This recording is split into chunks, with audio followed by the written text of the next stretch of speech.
My comment was very matter of fact. It's just ACLs, generally they take 9 to 12 months. So 9 months takes us right to the end of the season. So I wasn't announcing anything. He's doing great with his rehab.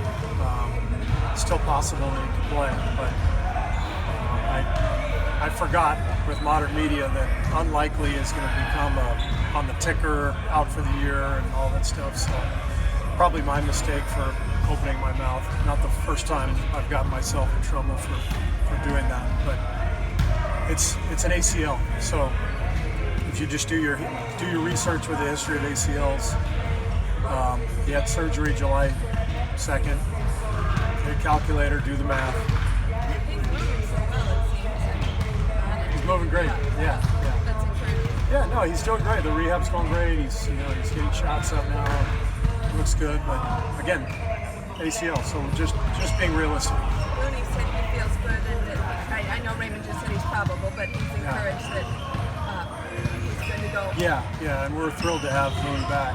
He's so important to what we do. He's never going to make a huge splash in the box score. Or, he won't be prominent in the highlights, but he does all the things that help us win. And today he scrimmaged for a whole quarter, made a dramatic difference with the team he was on, setting screens, defending. So he looked good, and he scrimmaged 2 days ago too. So it's been a good few days of practice. So hopeful that he will play on Thursday night. I know over the summer you talked about how you wanted to stretch out and shoot the corner three. How has he done with maybe more of an offensive responsibility? And are you expecting an offense? He's literally practiced 4 days, so nothing dramatic has shifted in his game. We talked a little bit in the offseason about him shooting some threes. He's capable of that, but that's going to take some time. He's just coming back from injury now. You tore your ACL. What do you? That was obviously whatever year it was, but it was like 60 years ago. How did it happen, and what do you remember about the recovery and kind of the difficulty? Similar to Klay, there was no contact. I was going up to dunk it.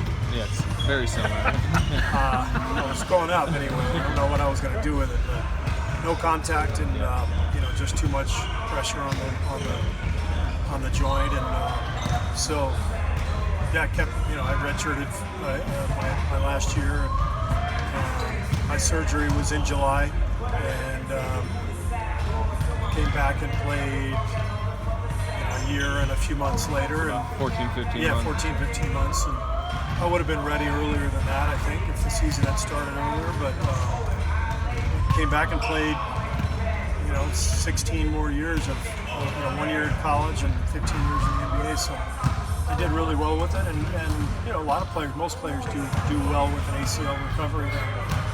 So we're confident that Klay's going to do really well with it. How was your first maybe few weeks back on it? Was it stiff? Was it? For me, it was more mental, just getting comfortable and confident.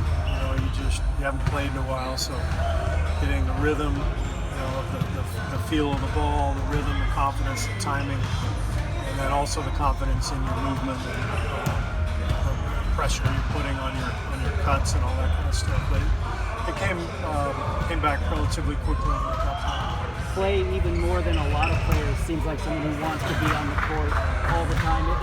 Is he completely buying into the 1 day at a time, 1 week at a time? Yeah.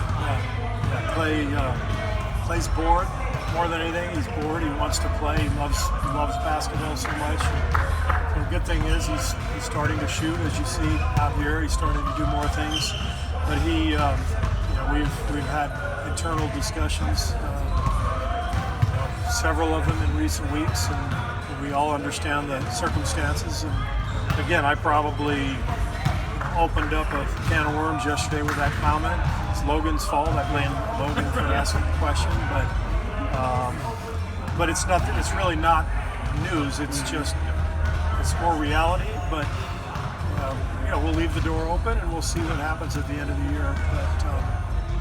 But Clay's doing great.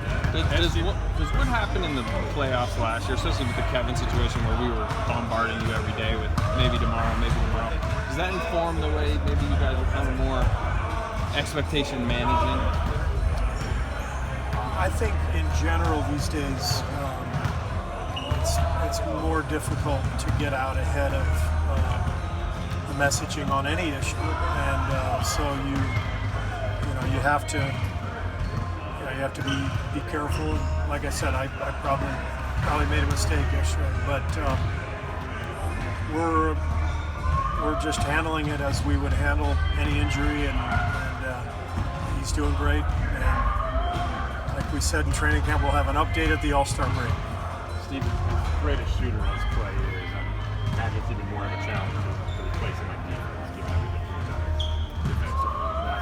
Yeah, I mean, I think that's the challenge for the team this year is our defensive performance. It's not just Klay; it's the rest of the guys that we lost. We basically lost our entire wing fleet of long-armed, long-limbed defenders, and so we have to develop a new identity defensively. And the good news is Klay will be back, and when he's back, we'll be that much better. But in the meantime, we're trying to develop a young team and help them grow, and they're doing a great job. Our young guys are where they are now compared to 3 weeks ago. It's a dramatic improvement. They're coming in here every day, working before practice, staying after practice, and our older guys are doing a great job leading. Draymond and Steph are doing more teaching than they've ever done before in practice. So it's a really healthy process, and I think our fans are going to enjoy watching these young guys and watching our team develop over the course of the year. It'll be a totally different situation this season than it has been in the past, but I think our fans will embrace it because they'll see the progress these guys are making. How much do you realistically expect from Jordan Poole right away? Both offensively and defensively. How much of this confidence seems like a very confident young Yeah, Jordan's very, very confident young player. It's one of the things we love about him. Very skilled. I would say if you look back to when Klay was a rookie, when Steph was a rookie, nobody knew those guys were going to become what they became, and so we don't really know what Jordan's going to become. But he's skilled, and he works hard, and he's got a great attitude, and we'll continue to work with him. And I know one thing, he's going to be a whole lot better by the end of this season than he is right now. And how good he becomes, nobody knows at this point, but we like what we see. You weren't that happy with the defense in the preseason. Did you see signs that in the coming months that they can improve and be at least, Yeah. I mean, and big part of it is getting Looney back, getting Alec back, getting Willie Cauley-Stein back. Hopefully in the next couple weeks, whatever it is. I can see the ticker right now. Willie Cauley-Stein will be back in the next 2 weeks. You live on the ticker. I do. Apparently everybody else does. So whenever Willie is back, let me clarify that, at some point in the next year,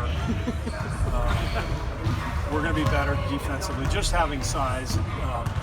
But the young guys are showing really good progress. And it's good to play the Lakers. They're one of the best teams in the league, and they're huge. And so it was, they really exposed a lot of our weaknesses. And now we get some size back. And we also get our rookies feeling the kind of pressure they're going to face. And we're able to watch film and learn from it. How does it feel now that to see Looney as brought him a foundational piece, to see him as a guy on a defensive end that he makes a difference once he steps on the floor? The team makes a difference for him. How does that, for you to see that growth? Well, I've been watching Looney grow for 2 years now, really. He transformed his body, he transformed his approach with the help of Andre Iguodala, with the help of the coaching staff, and Draymond. Everybody really helped Loon along the way, but ultimately you got to do it yourself. And Loon is a pro, and he did it over the previous couple of years, and now he's to the point where he's got that institutional knowledge that you need, where you understand everything that's happening on the floor, understand what the team is trying to do, You know where your teammates are supposed to be, and a guy like that can only help you win. So it's great to have him back. Have you seen Moody embrace that knowledge that he is one of the veterans on his team? He's what, 24, but he's been here for so long. Maybe that moment where Steph's like 31 on the All-Star series, but just at the age of his team, Moody is one of your Yeah. It's sort of crazy to even think of it in those terms, but you guys know the numbers better than I do, but we've gone from one of the oldest teams in the league to one of the youngest in about 4 months.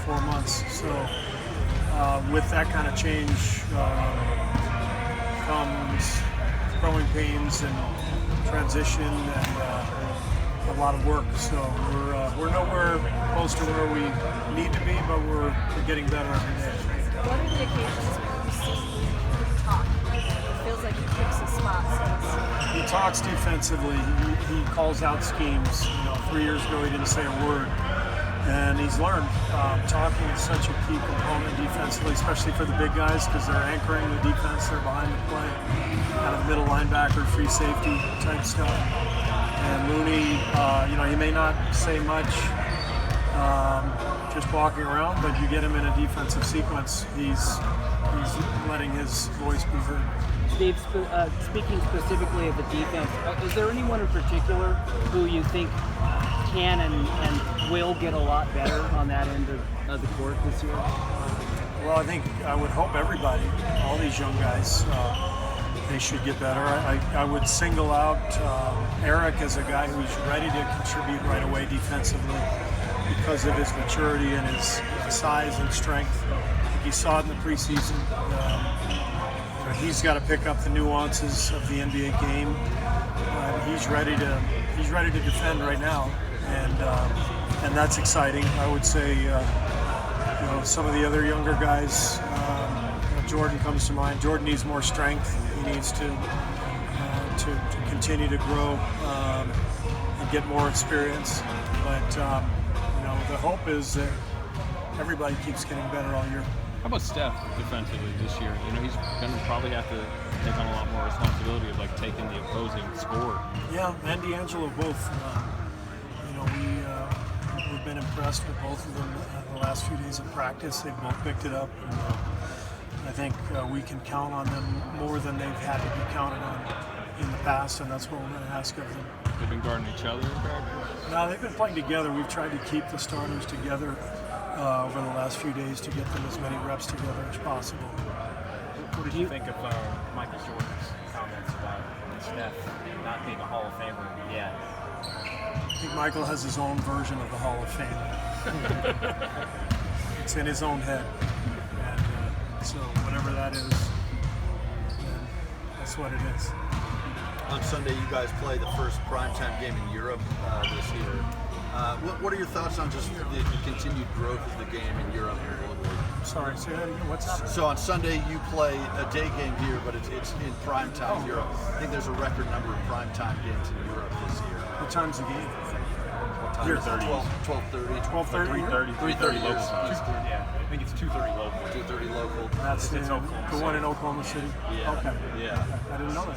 Yeah, so just your thoughts, just kind of in general. I mean, the game has grown so much globally, but how important do you think it is for the game to continue to grow in Europe and globally? Well, it's a big part of the NBA brand. It's a big part of FIBA. We want the game to be played all over the world. We want fans to be interested, and so I think it's a good idea to have some games that are shown prime time there. I think it's great. Steve, do you need Draymond to score more for you this year? Can he do that without detracting from the other things he does? Not necessarily. Draymond just has to be himself. We've got guys who can score. He doesn't need to try to be somebody he's not. He just needs to play his own game. But it'll be different for him and for everybody because of the changes in the roster. So